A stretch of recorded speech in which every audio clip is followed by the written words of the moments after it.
Welcome to Science Connect. I'm Akriti Gupta. We are beginning a new series, Young Achievers and the Inspiration Connect. We welcome Mr. Tahir Hafiz, a young KS probationer in the UT of Jammu and Kashmir. He is an environmentalist, sports enthusiast, writer and a poet. Let's get in conversation with Mr. Tahir. On behalf of the Science Connect, I welcome you, Mr. Tahir. Good evening, ma'am, and I am extremely privileged to be a part of the journey जो कि Science Connect कर रहा है, जिसमें Science Connect का जो मोटो है connecting science with life, और किस तरह से हमारी जो साइंस है वो हमारी लाइफ का पार्ट है और किस तरह से साइंस को लोगों से जोड़ेंगे. तो I am extremely honoured to be part of the show. Thank you so much. So to begin with, I would like to know about your childhood, your school days and college life. You have brought up an entire journey, so give me the Of time course. to dwell into Sure. it. Childhood ma'am वैसा था जैसे कि normal लोगों का होता है. उसमें शुरू में मुश्किल आती है पढ़ने में क्योंकि एजुकेशन सिस्टम में थोड़े फ्लॉज रहे हैं हमारे. Yeah. और मैं वैसे बात करूंगा जैसे मेरा चाइल्डहुड था. You can be from a good school as well Yes. And then things can be rosy. लेकिन मसला ये होता है कि जब आप नॉर्मली किसी एक स्कूल में जाते हैं तो आपको सीखना काफ़ी बार खुद से पड़ता है, Yeah. और खुद से सीखने की जो आदत होती है वो आपको ज़िंदगी में ज़रूर आगे ले जाती है. बिल्कुल. क्योंकि अगर आप सेल्फ डिपेंडेंट हो जाएंगे देन आपको किसी और पे डिपेंड रहने की ज़रूरत नहीं पड़ती. इसमें एक चीज़ होती है स्कूल सिस्टम, एक टीचर सिस्टम है. उसमें स्कूल सिस्टम में आई रिमेंबर एक मेरे टीचर हैं सरला मट्टो मैम करके. शी वॉज द वन जिन्होंने मुझे अच्छा ग्रूम किया. तो एक ऐसा स्कूल जहाँ से लोग जो हैं धीरे धीरे आगे बढ़ के आए. Yes. मतलब some schools remember some people, और Right. हमारे जो सीनियर्स थे दे वर गुड. तो हमने उनसे कुछ चीज़ें सीखी एंड देन हम धीरे धीरे आगे बढ़े because we got self dependent और हल्का फुल्का गाइडेंस भी था. Yeah. तो चीज़ें अच्छे से आगे बढ़ी. Then I got into my 12th. वहाँ पे मेरे ग्रेड्स अच्छे थे. कितने ग्रेड आए वो आज ज़रूरी नहीं है क्योंकि वो कभी भी ज़रूरी नहीं होगा. क्योंकि आज हमारी सोसाइटी जिस स्टेज पे है वहाँ में मुझे लगता है फेलियर्स को सेलिब्रेट करना चाहिए. Right. आप सक्सेसफुल हो जाएंगे तो हर कोई आपको सेलिब्रेट करता ही है. Yes. और वो सक्सेसफुल इंसान को सोसाइटी की ज़रूरत नहीं है उसको अप्रिशिएट करने की, बट एक फेलियर को अप्रिशिएट करना बहुत ज़रूरी है. तो ग्रेड्स में ना जाते हुए आई वुड से मैंने सीखा बहुत, लेकिन एक जो सेंस ऑफ मेच्योरिटी है वो नहीं आई. वो शायद हमारा एजुकेशन सिस्टम इतना जल्दी दे नहीं पाता, वो उम्र के साथ आती. कॉलेज चला, उसमें सेंस ऑफ मेच्योरिटी थोड़ी बेहतर हो गई Yeah. और ग्रेड्स ठीक रहे Mm-hmm. क्योंकि अब उनसे धीरे धीरे कम फर्क पड़ता था. Yes. यूनिवर्सिटी पहुंचे तो अब एक सेंस ऑफ एडमिनिस्ट्रेटिव मेच्योरिटी आई. बिल्कुल. तो जो हम present as a part of civil services भी जो काम है वहाँ आपको एक एडमिनिस्ट्रेटिव मेच्योरिटी चाहिए होती है. Yes. तो बोलते हैं कि अगर आप प्रोसेस में मेच्योरिटी सीख जाएं तो आपका काम इजी हो जाता है. Absolutely. तो राइट नाउ आज मैं जहाँ पे हूँ तो I would probably give the credit to my university life for that. Yes. I got administratively mature, और उसमें काफ़ी हद तक मेरे गाइड और मेरे टीचर जो हैं हमारे एंटोमोलॉजी के प्रोफेसर थे वहाँ पे. तो उनका एक मेजर रोल था जिन्होंने मुझे ग्रूम किया और उसमें मुझे मेरी एनर्जी को डायरेक्शन दी. Yes. हमारे यूथ में काफ़ी एनर्जी है. सो आपने मास्टर्स की बात करी यूनिवर्सिटी में, तो उस टाइम पे आपके पास एक चॉइस थी, आप पीएचडी के लिए निकल जाते. आपने एडमिनिस्ट्रेटिव सर्विसेज के बारे में क्यों सोचा? मैंने ना डिसाइड किया था कि मुझे इंजीनियरिंग या डॉक्टर पहले कुछ नहीं बनना. Yeah. I wanted to get into civil services Yeah, और okay. Being a part of administrative Yes. Setup only. Yeah. मुझे तकलीफ होती है. मैं Yes. देखता था कि कोई गरीब बैठा है कहीं पे, उसके खाना नहीं है तो बिल्कुल. थोड़ा हर्ट हो जाता. Yeah. अभी भी हो जाता हूँ. बिल्कुल. Of course. थोड़ा है कि आप उस पोजीशन में आ जाएं जब उनकी हेल्प कर हेल्प पाएं. कर सके. तो यूनिवर्सिटी लाइफ में मैं आया, और मैंने इसीलिए उसमें आया क्योंकि जब मैं ग्रेजुएशन के बाद था I didn't feel I am mature enough to run an administration. Yeah. So the only option जो मेरे पास तब था was not that aware as well. इतना अवेयर नहीं था. I came to the university. Yes. University में मैं सिर्फ अपनी एक sense of maturity with respect to कि मैं एडमिनिस्ट्रेशन किस तरह से हैंडल कर सकता हूँ, क्या मुझे और सीखने की ज़रूरत है before appearing in that exam, वो चीज़ थी. इसी वजह से मैं आया. पीएचडी का मैंने कभी नहीं सोचा था. मुझे लगता है कि रिसर्च के लिए जो इनोवेटिव और क्रिएटिव माइंड्स चाहिए वो मेरा नहीं है. अच्छा था वो मैंने रिकग्नाइज़ की, जो नहीं अच्छा था वो भी रिकग्नाइज़ की, और मुझे लगा कि ये ऐसा काम है जो मैं नेचुरली और अच्छे से कर सकता हूँ. And I hence I am here. That's so good. So यहाँ पे आपने बात करी कि जिसमें आप अच्छे थे, तो अपनी स्ट्रेंथ को अपनी पावर बनाने के बारे में आप क्या कहेंगे? मैम स्ट्रेंथ आपकी जो है पावर बनाने में उसको थोड़ा आपको नर्चर करना पड़ता। उसी वजह से अगर आप रिकॉग्नाइज कर लें बहुत जल्दी कि आपकी स्ट्रेंथ क्या है तो आपको बहुत हेल्प करती है। हमारे पेरेंट्स करते गए कि बच्चों को पुश करते रहते हैं टूवर्ड्स डिफरेंट थिंग्स कि आप इंजीनियरिंग कर लीजिए, आप डॉक्टर बन जाइए। नोबडी अप्रिशिएट्स कि उसको आर्ट में शायद इंटरेस्ट हो, उसका जो स्ट्रेंथ है उसको शायद वो लव समझना आता है। I became good in maths over a period of time. Initial phase में मुझे थोड़ा स्ट्रगल होता था, हल्का फुल्का ही सही, but I see that is a struggle. आज मुझे कोई पूछता है कि आपका कौन सा सब्जेक्ट वीक था तो मैं पहचान नहीं पाता हूँ कि कौन सा था, क्योंकि देन हमने सब्जेक्ट्स को सब्जेक्ट्स की तरह ट्रीट करना शुरू किया। बिल्कुल। तो ये जो स्ट्रेंथ थी, मुझे लगा कि मेरी स्ट्रेंथ ये है कि आई एम अ पर्सन जो कि काम मिलेगा तो अच्छा कर लेगा, और वो जो 4-5 उसके स्टेप्स हैं उसको फॉलो करके वो काम अच्छे से हो जाता है। आई फेल्ट कि ओके ये काम यहाँ हो सकता है। उसी तरह से जो बाकी लोग हैं, अगर वो अपनी स्ट्रेंथ को जल्दी रिकॉग्नाइज कर लें, आई थिंक देन वो उनको पावर बना सकते हैं। और अगर आप वो स्ट्रेंथ इग्नोर करके उस पर कुछ मिट्टी की परतें चढ़ाएंगे, then it gets difficult. So moving to the preparation of KS, आपने कैसे प्रिपेयर किया? मैम शुरू में लगता था कि मुझे सिविल सर्विसेज में आना है, लेकिन तैयारी नहीं कर रहा था मैं। अवेयर था कि क्या करना है और क्या नहीं करना, बट माइंड में था कि एक चीज करनी है, वो सिविल सर्विसेज है। तो ऐसा नहीं कि कॉलेज में प्रिपरेशन शुरू कर दी हो या यूनिवर्सिटी टाइम हल्का फुल्का शुरू किया। तो प्रिपरेशन जो थी ओवरऑल, मैंने आपको जैसे बोला कि once I get a checklist of things I start doing it, और फिर जब तक मैं उसको खत्म नहीं करता तो वो चीज़ थी। तो अब मुझे पता था मुझे क्या करना है, और यूनिवर्सिटी के बाद मुझे लगा कि मुझ में उतनी मैच्योरिटी आई है कि मैं ऐसा काम कर सकता हूँ। तो मैंने 1 साल दिया इस प्रिपरेशन को, और उस 1 साल में सिलेबस निकाला, चीज़ें निकाली, और उसी चेकलिस्ट के हिसाब से अपना काम करना शुरू किया। और धीरे धीरे फ्रस्ट्रेशंस भी आई, कुछ फेलियर्स भी आए, लेकिन वो प्रोसेस का पार्ट था। और अब वो ना प्रोसेस से फ़र्क पड़ता और ना रिजल्ट से। अब फ़र्क पड़ता है कि काम क्या करना। श्योर। सो आपने कहा आपने सेल्फ स्टडी की, तो करंट सिनेरियो आजकल कोचिंग मार्केट इज इवॉल्विंग, सो आपको क्या लगता है कि इज कोचिंग दैट इम्पोर्टेंट और इतनी ज़रूरी है करनी? मैम कोचिंग होता क्या है, आपको एक डायरेक्शन की बात होती है। अगर आप कहीं दूर दराज से आते हैं तो आप में कोचिंग का कल्ट रहता है, क्योंकि आपके पास इंटरनेट रिसोर्सेज नहीं है, यूट्यूब वगैरह चीज़ ये अवेलेबिलिटी थोड़ी सी कम है। मतलब मैं दूर दराज एरिया से आता हूँ तो रिकॉग्नाइज कर सकता हूँ, तो आप कोचिंग की तरफ इमीडिएटली चले जाते हैं। बट आप कितने भी बच्चों को कोचिंग के बारे में पूछेंगे करने के बाद, तो वो आपको बताएंगे कि उसकी ज़रूरत शायद नहीं थी, वो गाइडेंस आपको कहीं और से भी मिल सकती थी।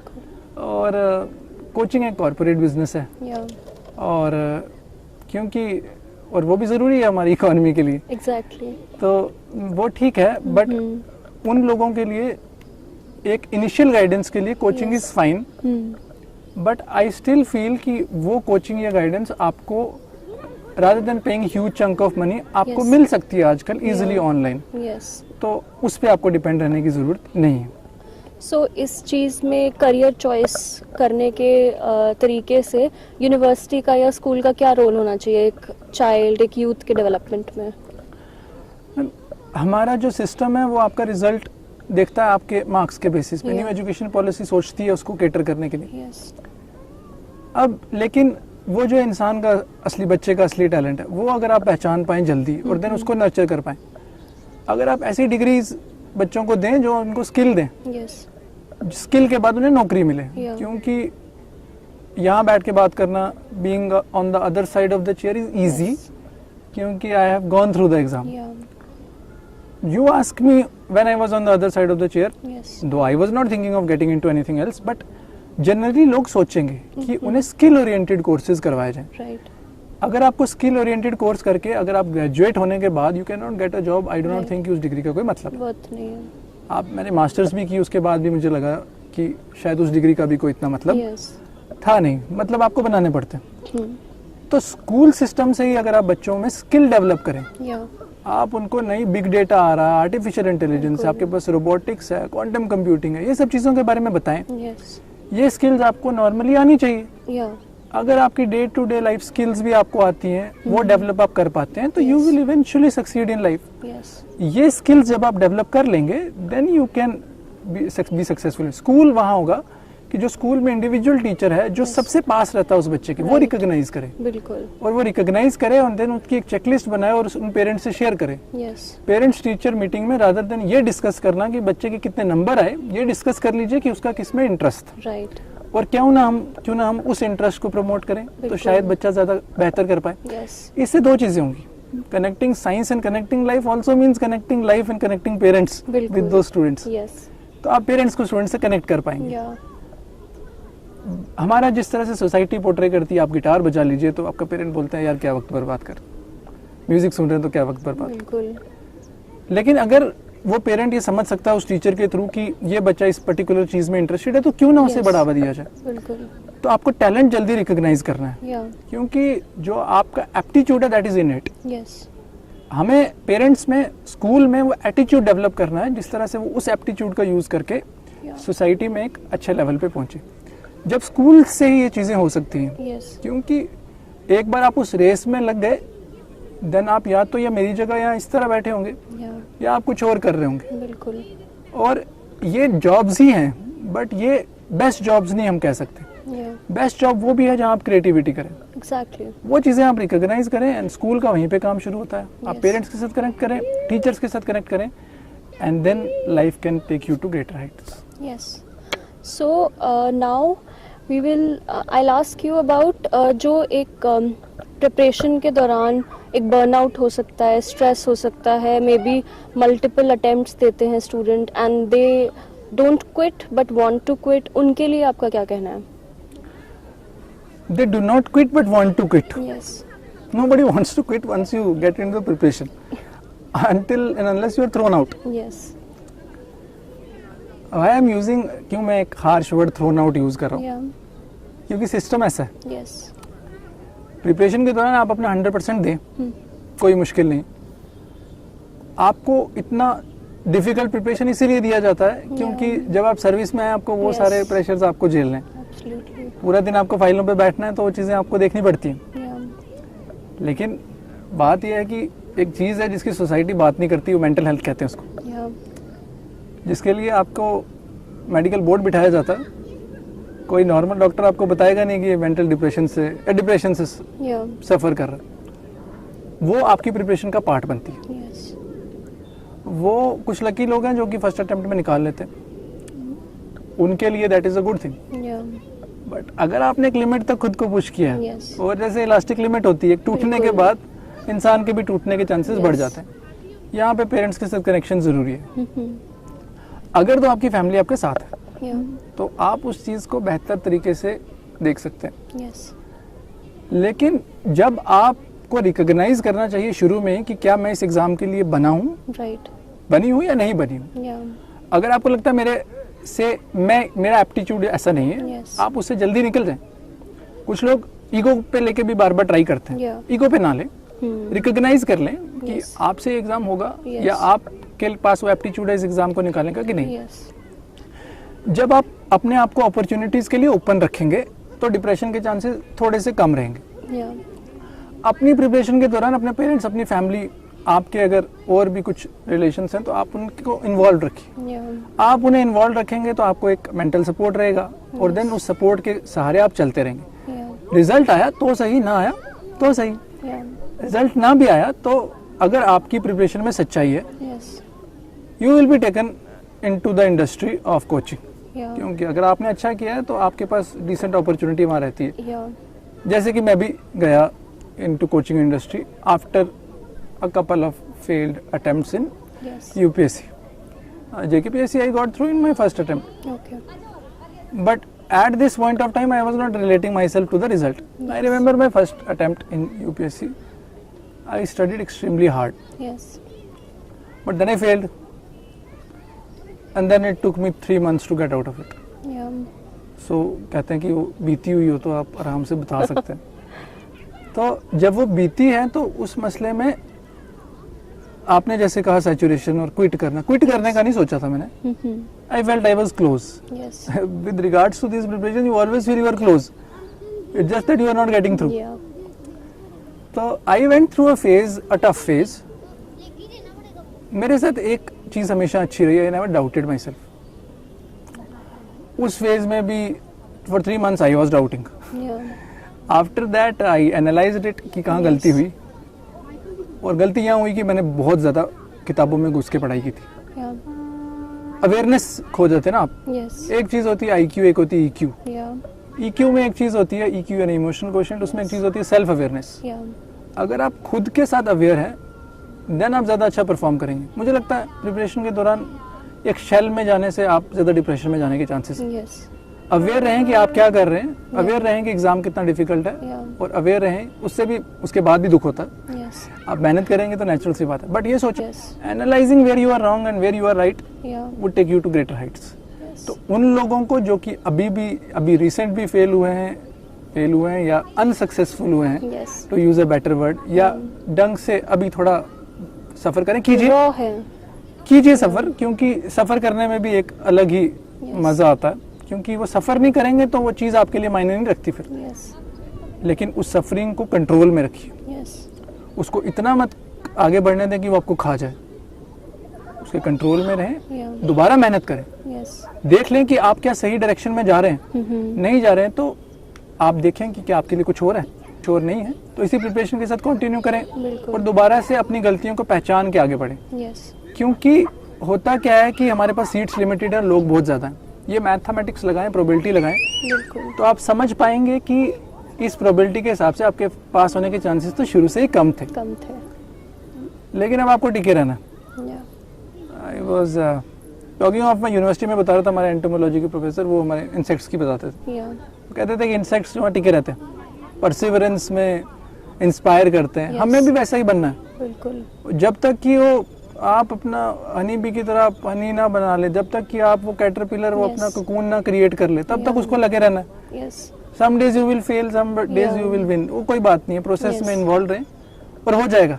अगर टिके रहेंगे तो, और हो ही जाता है. I have seen a number of, मेरे अभी परसों रिजल्ट आया है तो friends of mine have qualified in 5th attempt and they are now happy about it. कि वो 4 साल का एग्नी, 5 साल का एग्नी, 6 साल का agony, it was worth it. You finally feel it's worth it. और लिस्ट में आए तो बहुत बढ़िया, नहीं तो भी you become a great asset to the society. Society की प्रॉब्लम्स को जानना, उनको कोर तक समझना, उनके लिए एक एम्पैथी ले आना. और अगर आप में एम्पैथी होगी तो आप इंसान, एम्पैथी नहीं तो आप इंसान नहीं है. एम्पैथी आ गई तो आप सोसाइटी के लिए किसी ना किसी तरीके से कंट्रीब्यूट करेंगे. अरे सिविल सर्वेंट क्यों बनना था? क्योंकि कंट्रीब्यूट करना था.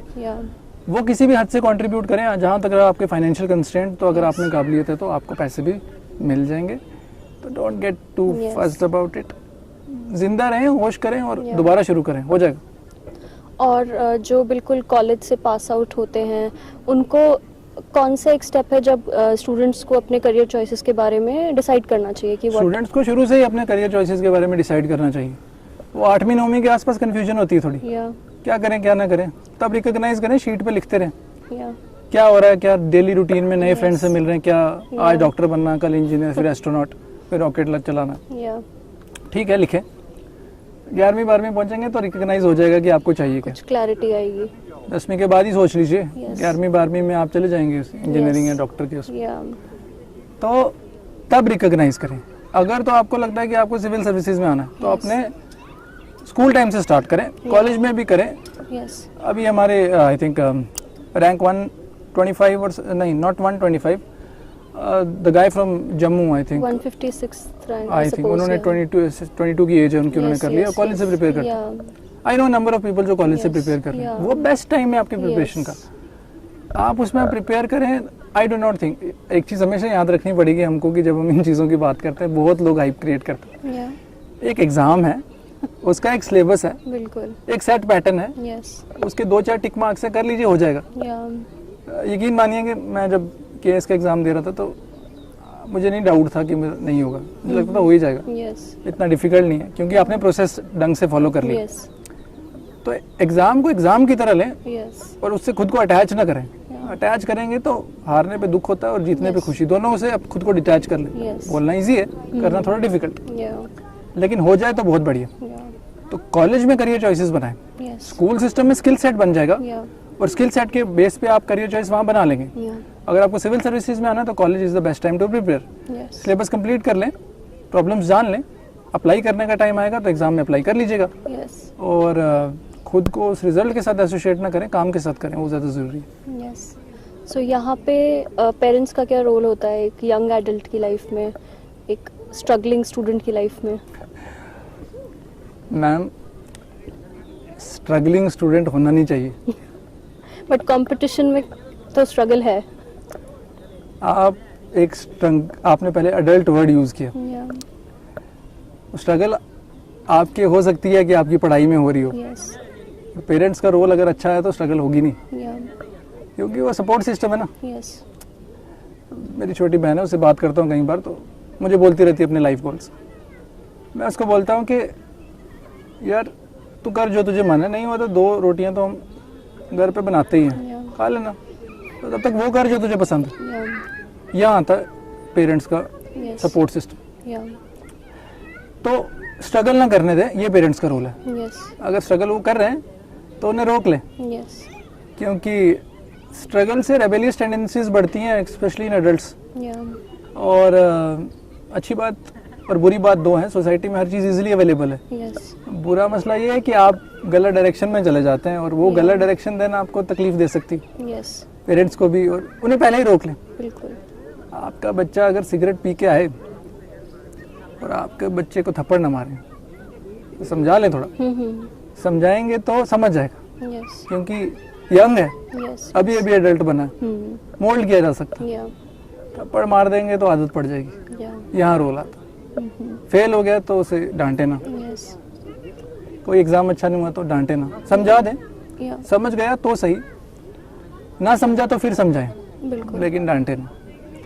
तो डांटेंगे तो रेबल बना देंगे। सोसाइटी में आज रेबल की नहीं, आई थिंक सोसाइटी को लव और एम्पैथी की ज़रूरत है। यस और पेरेंट्स से एक और गुजारिश है कि सिंपैथी ना दें, एम्पैथी ज़रूर दें। या सिंपैथी देंगे तो वो एहसान लगता है, यस और आपके पर्सनल रिलेशंस में अगर एहसान आया तो मुश्किल में फंसेंगे। तो ये कोशिश करें यस कि उनके साथ खड़े रहें या और उनकी स्ट्रगल को अपनी स्ट्रगल बनाएं, यस क्योंकि आप पेरेंट्स हैं, वो आपका रोल है। साथ में अगर लड़ेंगे तो जीतने के चांसेस, वो याद है वो आपको लकड़ी वाली कहानी, वो एक लड़की, वो जो लकड़ी थी वो तोड़ देते हैं आप, Yeah. अगर आप उनको एक बंडल बना लें तो जी तोड़ना थोड़ा मुश्किल होता है। मुश्किल ऐसा हो होता है जाता है। फैमिली सेटअप, स्टूडेंट स्ट्रगल कर रहा है, पेरेंट्स फैमिली सब साथ हैं तो Yes. तोड़ना मुश्किल हो जाएगा, ये रोल है। सो अब मैं आपसे पूछूंगी कि जो मेंटल हेल्थ इश्यूज आपने पहले भी उसका जिक्र किया, तो स्टूडेंट्स के बीच में जो ऐसे इश्यूज आते हैं उनका कैसे सोल्यूशन पाया जाए? सोल्यूशन तो पहले रिकॉग्नाइज करना है ना मैम। या अगर आप रिकॉग्नाइज कर पाएंगे ना कि किसी में कोई mental health issues, there are issues, वो Yes. इतनी सदियों से चले, या सोसाइटी मानती नहीं, वो अलग बात है। कोई चुप बैठा है तो तू क्यों चुप है, कोई रो रहा है तो इसको कोई गम होगा, हाँ होगा, गम है तो पूछे। या तो सोसाइटी का पहला मेन कंसर्न होना चाहिए कि एक्नॉलेज द फैक्ट या दैट अ मेजर चंक हमारी सोसाइटी का डिप्रेशन से सफ़र कर रहा है। यस जब सोसाइटी का ये मेजर चंक डिप्रेशन से सफ़र कर रहा है, यस इस सोसाइटी में ना एक प्रॉब्लम है स्पेस की। सोसाइटी आपको जगह कम देती है। यस आप आसपास देखें तो इतने लोग हैं, और ह्यूमन माइंड की एक टेंडेंसी है जहाँ वो स्पेस चाहता है। या लोग बहुत बार बोलते हैं हमें स्पेस चाहिए, हमें स्पेस यस चाहिए। कुछ लोगों को नहीं, बट क्योंकि स्पेस कम है लोग स्ट्रगल करते हैं। यस उस स्ट्रगल में जब आपको जो चीज़ चाहिए वो ना मिले या तो उससे भी आप कहीं बार सफ़र करते हैं। यस रिकॉग्नाइज कर लें, या रिकॉग्नाइज कर लेंगे तो सामने वाले बंदे को दिलासा मिल जाता है। या जब सोसाइटी रिकॉग्नाइज करेंगे, लोग बाहर आएंगे और बताएंगे क्यों नहीं ये प्रॉब्लम्स है। यस और जब प्रॉब्लम्स बताई जाएंगी तो उनके हल ऑटोमेटिकली निकलेंगे, क्योंकि हम तो चांद पे पहुंच चुके हैं, मार्स पे पहुंचते हैं। राइट तो ये प्रॉब्लम्स और कोर वाली प्रॉब्लम हमने छोड़ दी। या मुझे अजीब लगता है कि सोसाइटी ने जब शुरुआत की, एक सोशलिस्टिक सोसाइटी, यस एक ऐसी सोसाइटी जो कि इसलिए खाना उगाना शुरू किया कि सबका पेट भरे, और आज खाना इतना उग गया है और लोग भूखे सोते हैं। यस मतलब कि आपने क्रिएट तो कर दिए इतनी सारी चीज़ें, या लेकिन उसकी फंक्शनिंग बहुत ख़राब कर दी। या बहुत लोग बहुत अमीर हुए और बहुत लोग बहुत गरीब हो गए। तो ये सोसाइटी कहाँ आ गई? Yes. कोई भीख क्यों मांग रहा है? ये ज़मीन उसकी भी उतनी थी जितनी आपकी भी। बिल्कुल So we're going more to the philosophy part, Yes. but when talking of depression, you have to be at the level of, आप उस बंदे को ये कभी ना बताएं कि वो तकलीफ में है। Yes. आप उस इंसान को ये बता दें कि तुम्हारी तकलीफ है और हम मानते हैं, Yeah. उससे वो इंसान उस तकलीफ से बाहर निकल सकता Yes. So now I would ask you about how you like to spend your free time. कैसे अपना apart from office कैसे अपना वक्त गुजारते हैं आप? है। मैम मुझे क्रिकेट का बहुत शौक है, और वो शौक ऐसा है कि डांट बहुत खाई बचपन में। स्कूल वाले आज सुनेंगे तो बोलेंगे बंक मार के मैचेस खेले थे। कॉलेज में भी क्रिकेट खेला, Yeah. यूनिवर्सिटी में भी क्रिकेट खेला, अब भी क्रिकेट ही खेलते हैं। Yeah. तो क्रिकेट से कुछ ऑब्सेशन है, Yes. तो फ्री टाइम में क्रिकेट खेलते थे, और जो थोड़ा बहुत वक्त बचता था उसमें पढ़ते थे। Yeah. मुझे ज़्यादा किताबें पढ़ने का शौक नहीं है। सोचता हूँ किसी ने लिखा है तो बड़ी बार लिखता है, मैं लिखता तो मुझे तो पता। Yeah. अवेयर हो जाएंगे आप तो ये चीज़ें हो Yes. जाती हैं। Yeah. पढ़ना अच्छी बात है, जो लोग पढ़ते हैं मैं उन्हें बोलूँगा कि आप प्लीज़ पढ़ें, Yeah. ये बड़ा ज़रूरी है सीखने के लिए। तो फ्री टाइम में there was only cricket. Yes. Mehdi Hassan साहब की गज़लें बहुत सुनता हूँ, Okay. तो वो एक और चीज़ है जो कि साथ Yes. रही है। जी मैम। तो स्कूल स्टूडेंट्स के लिए, कॉलेज स्टूडेंट्स के लिए पढ़ाई लिखाई फिटनेस हर चीज़ का एक परफेक्ट बैलेंस होना चाहिए, हाँ, मैम। एज यू से। बिल्कुल। सो एग्ज़ाम्स आने वाले हैं वेरी सून, इन 2-3 मंथ्स टाइम, तो आप एक क्या मैसेज देंगे प्रिपरेशन करने वाले स्टूडेंट्स को? प्रिपरेशन आप स्कूल वाले के लिए पूछ रहे हैं या फिर आप सिविल सर्विसेज। सिविल सर्विसेज वालों के लिए आप पूछ रहे हैं? सिविल सर्विसेज का कुछ ही दिनों में एग्जाम है, या तो जो इस बार तो कर चुके हैं वो कर चुके हैं। या by the time this interview goes out तो कोई फर्क नहीं पड़ेगा, बट हाँ अगले अटेम्प्ट Yes. वालों के लिए मैं बताता हूँ। या पहले तो सर झुकाएं अपना, किताबों पे बैठे, बाकी बातें भूलें और ढंग से पढ़ाई करें। यस। एक साइड से सिलेबस शुरू करें, दूसरी साइड से खत्म करें। या इतना जब आपका हो गया तो you are almost there in the preparation, और सिलेबस के अलावा कुछ ना पढ़ें। Don't get distracted, don't focus on the too many resources, Yeah. Limited रखें। कतरों कतरों में पढ़ें। एक बार कंप्लीट कर लेंगे तो उसके बाद जितना जल्दी कंप्लीट करेंगे उतना आप रिलैक्स होकर एग्जाम दे पाएंगे, एंड Yeah. देन आपके चांसेस भी सक्सेसफुल होने के बढ़ जाएंगे। तो मैं यही बोलूँगा कि हमेशा स्टिक टू द सिलेबस। या मुझे बहुत ज़्यादा नहीं आता, मुझे उतना आता जितना सिलेबस में होता है, जी। और उतना आने का फ़ायदा ये होता है कि एग्ज़ाम को उतना ही चाहिए। या एग्ज़ाम को ये ना सोचें बहुत बड़ा, उतना ही है जितना पूछा गया, यस। उतना पढ़ें हो जाए। Thank you so much for this lovely interview with Science Connect, and I congratulate once again for your selection in KS, and best wishes for your career forward. Thank you. Ma'am Yeah, congratulations again, not for the people who are successful, yeah, congratulations to all the people who had prepared for the exam. Yes. नहीं हुआ कोई बात नहीं, yeah, you guys are as important as I am. yes. हम लोग same process से निकले, बिल्कुल। 1-2 नंबर इधर उधर होने की वजह से people go out, doesn't matter. You Yeah. guys are as successful as I'm not that successful. मेरा अब काम Yes. शुरू होता है। Yeah, You guys are better than me because आप लोग वो हैं जिन्होंने फेलियर्स हैंडल किए, yeah, और वो ग्रेटेस्ट सोल्जर्स वो हैं जो फेलियर हैंडल करके लाइफ में आगे बढ़ते हैं। yes. तो कॉन्ग्रेचुलेशंस टू देम कि वो फिर से उठेंगे, आगे बढ़ेंगे और इस एग्ज़ाम को निकालेंगे। एंड साइंस कनेक्ट की आपने बात की, तो साइंस कनेक्ट जो है, I don't give interviews, this is my first interview.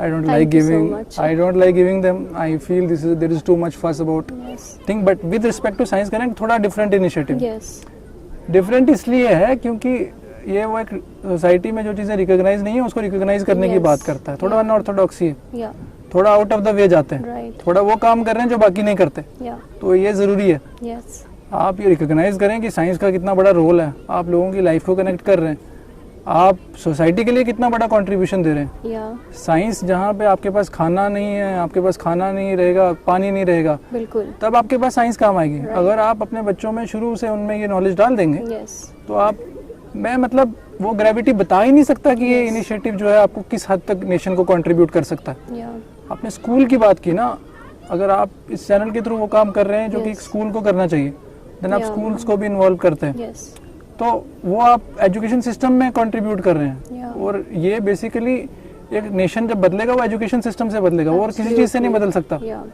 वो कहते हैं आप बंदे को खाना नहीं दो, उसको उगाना सिखाओ। right, तो आप थ्रू साइंस कनेक्ट वो काम किया जा रहा है, और वो काम अगर और भी सक्सेसफुल होता है, yeah, और बायोडाइवर्सिटी, एजुकेशन, ये सब चीज़ें अगर मिल के चलेंगी yes, तो connecting life, connecting science, Yeah. Connecting people, and then an interconnected India Yeah. would be a more Atmanirbhar developed India. Thank you so much. Thank you so much. So you said all the words I would say to conclude. Thanks again. Thank you.